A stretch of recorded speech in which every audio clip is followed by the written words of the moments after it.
bagi Malaysia. Kita nak memastikan anda terus mengamalkan langkah-langkah pencegahan penularan COVID-19 bagi memastikan negara kita bebas daripada COVID-19 ini secara keseluruhannya. Salah satunya adalah dengan mengamalkan CAPP.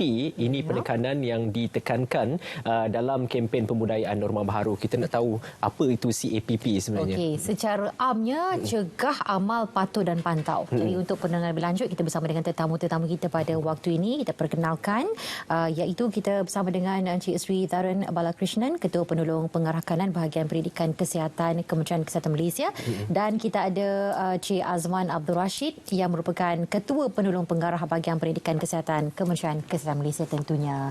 Okey, kita cakap selamat pagi. Assalamualaikum. Selamat pagi. Ya, okey. Pertama sekali kita minta untuk berikan penerangan sebab kita dah tahu apa itu CAPP. Saya pun dah sebutkan tadi. Tapi kalau lebih mendalam, apa sebenarnya konsep pembudayaan norma baru di bawah CAPP ini sebenarnya? Okey, sebenarnya CAPP ini merupakan satu pendekatan, ya, dia perkenalkan oleh kerajaan supaya untuk menyerapkan, ya, norma pembudayaan norma baru ini ke dalam masyarakat ataupun untuk komuniti. Ya, jadi itu ada satu pendekatan sebenarnya, ya, CAPP ini, iaitu cegah, amal, patuh dan pantau Jadi kalau kita lihat pada C, maksudnya kita katakan di sini adalah cegah dan mendidik, ya, mendidik keluarga dan komuniti tentang amalan norma baru ini. Maksudnya kita, okey, apa sebenarnya itu? Apakah maksud norma baru ini? Kita kena harus faham dulu ini. Okey, sepanjang kita sedia maklum, kita tahu negara kita sedang menghadapi satu cabaran yang besar, boleh kata satu krisis lah, iaitu penularan COVID-19, ya, 19. Dan salah satu langkah yang ambil oleh kerajaan, ialah untuk membendung penularan ini adalah iaitu dengan penguatkuasaan PKP atau Perintah Kawalan Pergerakan. Dan sejak itu kerajaan telah menyarankan banyak, boleh katakan mengeluarkan banyak SOP yang harus dipatuhi oleh rakyat dan juga arahan-arahan, ya, dalam bentuk peringatan, amaran sebagainya, dan tingkah laku yang harus dipatuhi, ya, oleh rakyat untuk mencegah penularan COVID ini. Jadi banyak contohnya, kerap mencuci tangan dengan sabun air dan sabun, ya, penjarakan fizik 1 meter daripada individu lain, lepas itu pakai mask, ya, atau pelitup muka, ya, pelitup muka sekiranya kita keluar dari rumah, ya, bila ada di tempat-tempat tertentu sesak ke, ataupun berkatakan confine ataupun tempat sempit, ataupun bila kita sembang dekat dan sebagainya. Okay. Ada banyak, itu bukan itu saja 3 yang umum, ya, yang selalu kita katakan. Banyak lagi tingkah laku yang harus dilakukan atau dipatuhi oleh rakyat. Jadi sekarang ini isunya adalah sekarang isu COVID ini sedang berpanjangan, Jadi rakyat juga terus meneruskan langkah-langkah kepatuhan ini, tingkah laku tersebut. Dan salah satu sekarang ini, WHO telah menyarankan salah satu boleh katakan kriteria kalau negara kita ini nak, sebuah negara itu nak namatkan PKP, rakyat perlu diperkasa, ya, tentang norma baru, ya. Jadi bagaimana mengapa kita kata norma baru sekarang adalah langkah tingkah laku yang kita setelah disarankan yang patut-patut ini sekarang patut dijadikan sebagai kelaziman hidup kita. Kelaziman hidup kita, kebiasaan sekarang. Dia tak boleh nak patah balik dan terus perlu diteruskan, ya. Apa yang berlaku adalah, okey, semasa PKP rakyat memang, ya, dia patuh bila sampai ke Perintah Kawalan Pergerakan Pemulihan, maka rakyat dah rasa macam, ya, bila semua sektor ekonomi telah dibuka, diberi kebebasan sedikit berat, maka rakyat mula leka sikit. Ya, kita nampak ramai yang tak pakai pelitup muka. Kalau kita tengok restoran, patutnya kena penjarakan, tak ada penjarakan, mula dia. So kita perlu mendidik rakyat, ya. Sebab itu kita pada awal bulan Ogos, kan, yang Berhormat Perdana Menteri telah melancarkan kempen pembudayaan norma baru dalam komuniti bagi mencegah penularan COVID-19 ini. Tuan Azman, kelompok sasar bagi pelaksanaan inisiatif CAPP ini adalah kelompok komuniti. Bagaimana anda melihat kepentingan untuk kita memberdayakan komuniti ini dalam mengekang penularan COVID-19 supaya usaha tersebut tidak dilaksanakan oleh petugas barisan hadapan semata-mata. Okay. Terima kasih Tuan. Kalau dulu kita melihat di awal dulu Barisan Hadapan ni, Frontline ni adalah agensi-agensi yang terlibat, termasuklah Kementerian Kesihatan, juga penguasaan semua sekali. Semua kena Frontliner, satu jenama yang agak glamour lah. Tetapi bila kita masuk pemulihan, kita setelah menyerahkan tanggungjawab ini kepada komuniti. Dan di komuniti itu ada, saya boleh pisahkan dua lah. Satu, pemimpin komuniti dan komuniti sendiri. Ya, jadi dari segi peranan yang dimainkan, perlu melibatkan kedua-dua pihak lah. Pemimpin komuniti pun perlu memainkan peranan yang baik supaya inisiatif yang kita ambil untuk pembudayaan norma baru ini dapat dilaksanakan dengan baiklah, dengan menggunakan pengaruh mereka, dengan menggunakan dia punya tunjuk ajar dan sebagainya. Dan untuk komuniti, mereka kena mematuhi. Nak tak nak, macam Cik Sri sebut tadi lah, kita kena hidup dalam kelaziman baru, norma baru. So mereka kena mematuhi norma baru ni.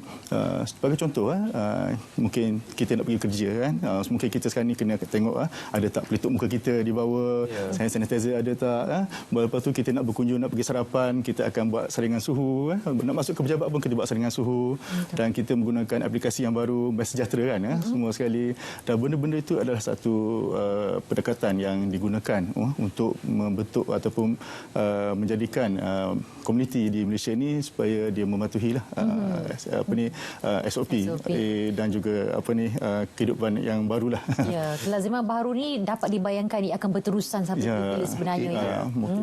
Okey, dan dalam masa yang sama juga kita ingin melihat tentang strategi norma baru yang telah pun disediakan oleh pihak kerajaan untuk mencegah pandemik COVID-19. Yang seperti ini lazim kita tahu, kita dah maklumkan saban hari jaga SOP, kita kena patuh pada ikut CAPP. Apa lagi antara pendekatan strategi norma baru yang telah pun digunakan kerajaan? Okey, kalau kita lihat memang pendekatan adalah CAPP, walaupun kita tak dapat jelaskan itu, tak apa, saya akan ceritakan dalam strategi yang digunakan.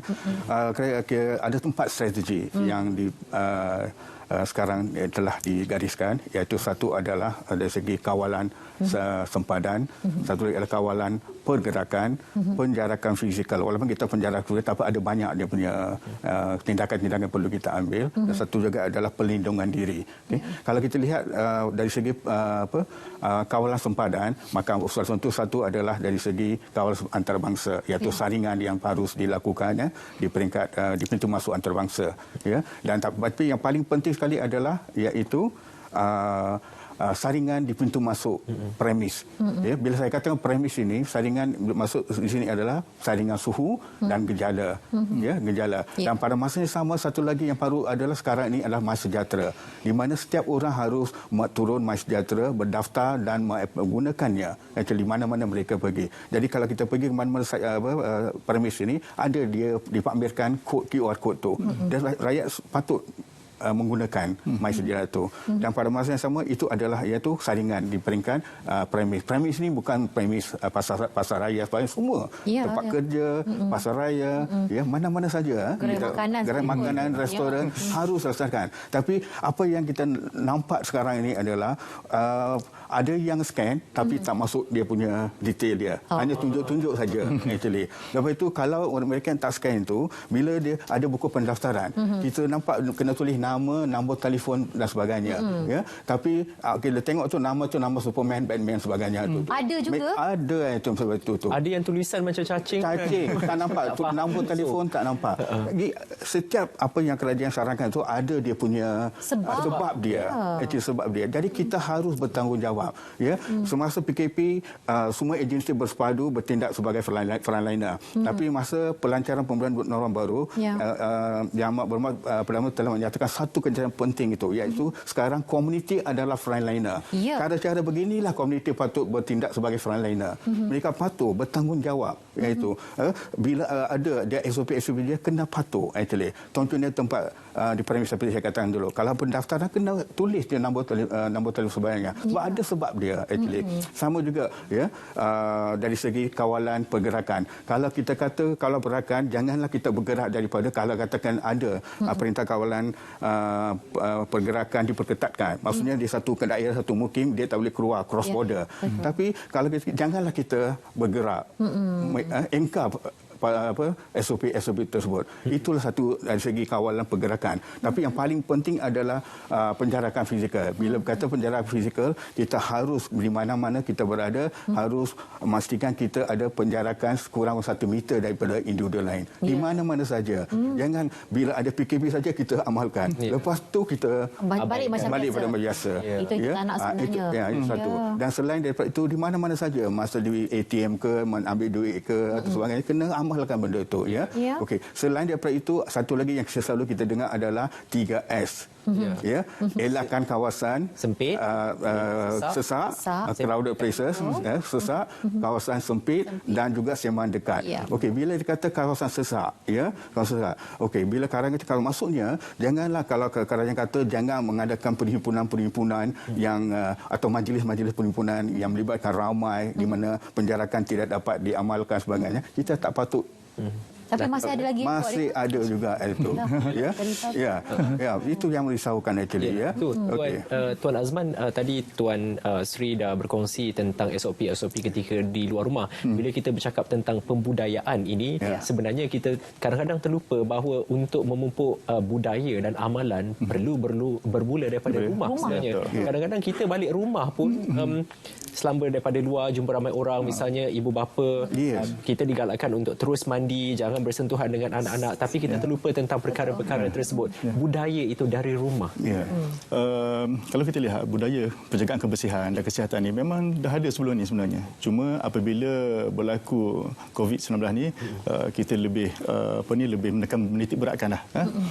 Contohnya kalau kita berada di kawasan luar apa semua, kita balik kat rumah, kita sebaiknya mandi dahulu, tukar pakaian dahulu, dan kita mengamalkan kebersihan diri yang baik, kan. Dan even kalau kita rasa untuk tabiat membasuh tangan pun masih lagi orang kita sebelum COVID-19 ni dia tak berapa menitik beratkan. Ada biasa makan macam tu je, tak apa basuh tangan pun, kan. Tapi bila berlaku COVID-19 ni, orang ambil pendekatan yang serius, ya. Semua nak basuh tangan, ya. Kalau tak ada air pun boleh guna hand sanitizer. Sebelum ni hand sanitizer orang tak kenal. Sekarang ni orang dah mencari-cari, sampai mula-mula dulu harga memang tinggi, melambung-lambung. Tapi sekarang ni alhamdulillah dengan kawalan oleh pihak kerajaan apa semua, kita dah boleh hidup dengan keadaan yang baik, dengan normal lah. Jadi pembudayaan norma baru ni memang memerlukan pendidikan yang itulah, yang terasa yang baiklah. Sebab tu dalam CAPP tu C ditekankan, cegah dan didik. Kena didik kita punya ahli keluarga. Yang paling penting diri kita sendiri dululah. Diri sendiri pun kena didik juga, ahli keluarga kita, komuniti kita dan kawasan-kawasan kita lah, di daerah kita, supaya menitik beratkan penjagaan kebersihan, perlakuan ataupun kelakuan yang baiklah. Sebab tu di sekolah-sekolah pun guru-guru sudah pasti akan memberi peringatan dari masa ke semasa, kan. Tapi itulah kena terpulang kepada keluarga lah, macam Cik disebut tadi lah. Perlu diberi penitik beratkan lah. Boleh tambah sikit di peringkat rumah itu, actually kalau amalan-amalan yang patut, norma baru tu, okey, kalau boleh kita juga kena didik diri kita sendiri supaya pantau status kesihatan kita dan ahli keluarga. Jika ada gejala, segera dapatkan rawatan. Itu satu yang ini. Dan paling penting sekali kita katakan duduk di rumah. Ya, kecuali ada urusan penting. Janganlah kita nak makan angin kita keluar beramai-ramai dengan keluarga. Itu kita mendedahkan diri, bukan diri keluarga sebagainya. Satu lagi adalah dimasuk peringkat di rumah ni adalah bagi perlindungan ataupun penjagaan khusus kepada orang berisiko tinggi, khususnya warga emas. Ya, itulah di antara perkara yang harus kita semasa di rumah, ya, kita patut patuhi. Ya, jangan keluar dengan semena-menanya, duduk di rumah dan sebagainya. Ya, dan amalkan kalau boleh, kalau kita dengar, kalau boleh disinfeksi, kalau tempat-tempat ataupun tempat-tempat kerap kita sentuh, macam tombol pintu ke sebagainya, kita amalkan disinfeksi itu. Satu, jangan bersalaman. Kita selalu kata jangan bersalaman atau bersentuhan. Tapi bila kata jangan bersalaman, maka kita ada juga sekarang berlaga tangan, bahu dan sebagainya. Itu memang bila kata jangan bersalam atau bersentuhan, memanglah jangan langsung. Actually, ya. Itulah perkara-perkara yang berlaku sekarang. Actually, itulah dia. Itu orang kata manusia dia sering lupa sebenarnya. Bila waktu PKP semua dah belajar daripada kesilapan. Apabila semuanya dah tenang, kita ke PKPP, seolah-olah macam kita dah kembali kepada normal. Tiba-tiba ada gelombang dan seterusnya. Jadi ini yang perlu kita lakukan bersama-sama. Ini merupakan strategi dan juga peranan kita sebagai frontliners ataupun mereka yang berada di barisan hadapan. Dan untuk kita menang, apa sebenarnya pesanan tuan kepada masyarakat dalam memastikan kita dapat menang 100% melawan COVID-19 ini? Yang paling penting, komuniti haruslah bertanggungjawab bahawa perlu sedar bahawa sekarang kerajaan memerlukan bantuan kerjasama untuk bekerjasama dalam melawan penularan COVID-19 ini. Kita dah melalui gelombang 1, kedua, sekarang pula gelombang ketiga yang kes meningkat ini. Jadi rakyat patutnya menjadi memberi kerjasama yang boleh katakan penuhlah kepada rakyat supaya dengan mematuhi segala tingkah laku yang disarankan oleh kerajaan bagi untuk mencegah. Patuhlah segala seperti dikatakan, saya ulang balik, iaitu yang dikatakan elak 3S, kawasan sempit, sesak, close conversation, tidak bersalaman, dan satu lagi adalah 3W, dalam bentuk wear, wash kerap basuh tangan, wear, sentiasa pakai pelitup muka di mana-mana saja kita berada, okey. Lepas tu warn itu ada banyak, satu seperti dikatakan jangan bersalaman, amalkan etika batuk yang betul, duduk di rumah, dapatkan rawatan bila ada gejala, bila gejala sebagainya. Jadi bagilah kerjasama penuh, kita minta rakyatlah supaya beri kerjasama penuh, sentiasa Ketua Pengarah Kesihatan sentiasa mengatakan amalkan 3, elakkan 3S, amalkan 3W, sentiasa disarankan patuh pada SOP. Itulah yang harus dilaksanakan oleh ataupun diikuti oleh rakyat, masyarakat. Tuan Azman, we are the frontliners. Sedikit. Sebagaimana yang kita tentu tadi, komuniti sekarang ini adalah frontliner. Mereka kena patuhi SOP dan juga menunjukkan amalan yang baiklah kepada komuniti lebih mudah sebenarnya, sebab mereka adalah satu lapisan masyarakat yang sama, dalam keadaan yang sama, kedudukan yang sama. So apa-apa mesej yang disampaikan, terutama sekali pemimpin komuniti, adalah amat penting. Sekarang tuan-tuan dan puan-puan sebagai frontliner kena bertindak dengan cara yang terbaik supaya kita dapat putuskan rataian jangkitan COVID-19. InsyaAllah. InsyaAllah jadi sama-sama kita amalkan. Jadi dalam soal ni kita boleh bercakap tentang aspek integriti juga disiplin. Jadi macam kalau bagi mereka yang nak pergi ke kedai, dia risau kalau dia tak scan MySejahtera, dia tulis tu yang dia tulis nama Superman dan sebagainya tu. Sebab dia risau dia akan menggunakan maklumatnya untuk perkara-perkara lain. Jadi perlu ada ketelusan di situ oleh pemilik premis, kedua-dua pihak, supaya perkara ini sebenarnya sangat-sangat penting. Jangan buat main-main, kerana sekiranya ada sesiapa yang positif datang ke tempat itu dan anda antara golongan yang perlu disaring dan perlu adanya swab test. Jadi memang seharusnya anda meletakkan fakta, informasi yang betul dan juga tepat. Kadang-kadang orang ambil mudah sebab dia belum kena. Betul. Kalau dia dah kena baru dia tahu rasa. Saya yang kemarin balik daripada Sabah pakai gelang pink, saya dah rasa bagaimana agaknya orang memandang sedikit ada persepsi yang begitu. Jadi cuba seeloknya untuk anda mengelakkan diri daripada mendedahkan diri anda kepada jangkitan COVID-19 ini. Ya, betul. Kita ucapkan banyak terima kasih kepada Encik Azman dan juga Encik Sri Tan bersama kita pada waktu ini. Dan